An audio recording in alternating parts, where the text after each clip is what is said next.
going to be something slightly different. Everybody's talked about transition, energy transition, renewable energy, now energy mix. So how they say it, I'm going to stand on existing protocols. I'm going to try and make it 3 minutes. But since I'm the one doing the diversity, all men have spoken. That's the first woman speaking now.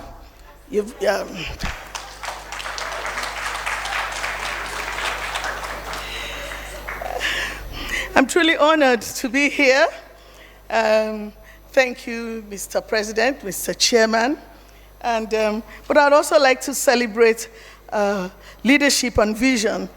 And please join me in giving a well-deserved applause to Professor Yinka Omorogbe for her continued commitment to shaping Africa's energy future, for the privilege of me being here today. And of course, another young man, Amikibu Alu, who didn't let me sleep, but he managed to wrap me here. I don't know how he did it, but I'm here.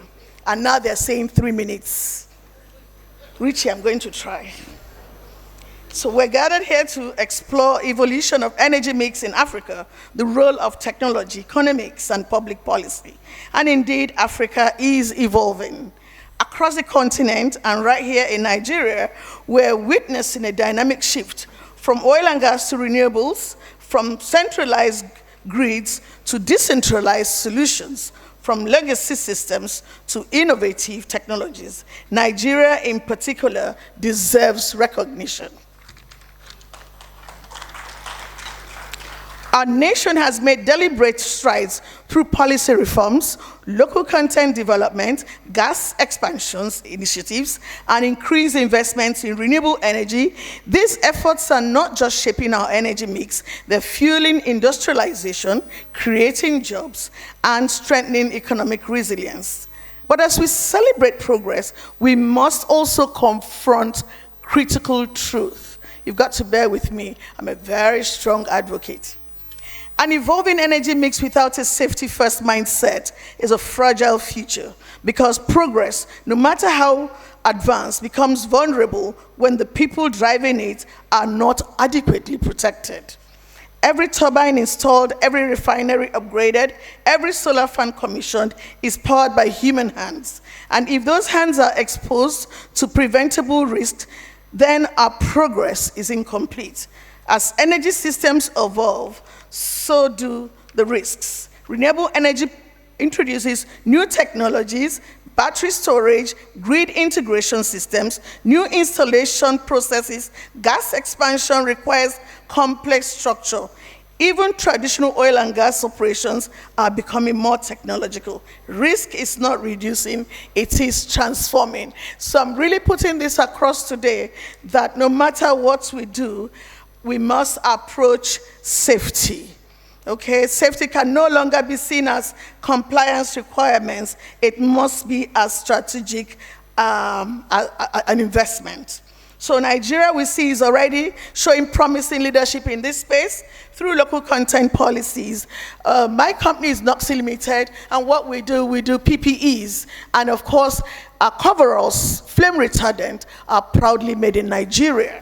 So we're not only encouraging indigenous participation, we're building local capacity, promoting industrial growth, and setting higher standards across the value chain. We begin to see industries grow, not just in size, but in quality. And we begin to see local manufacturing rise. We begin to see African solutions solving African challenges.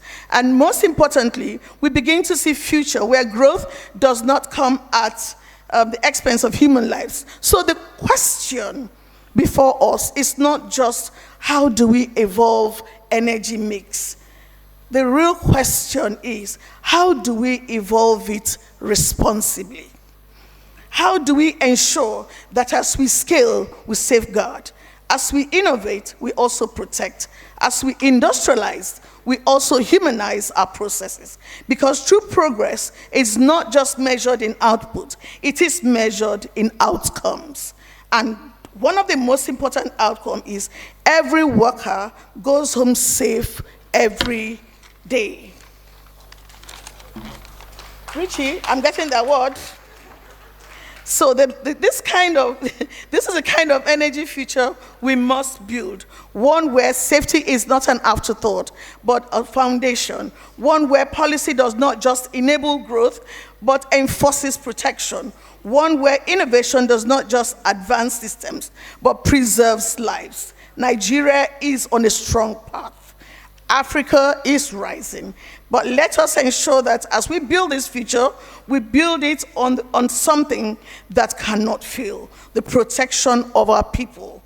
The work continues, the impact grows, and the responsibility is clear. Thank you very much for putting this wonderful conference together, and I hope that some of my questions will be answered, and when we go back to our company, we'll take heed and do what is right. We all must be protected. Employees and employers must be protected. The women must be protected.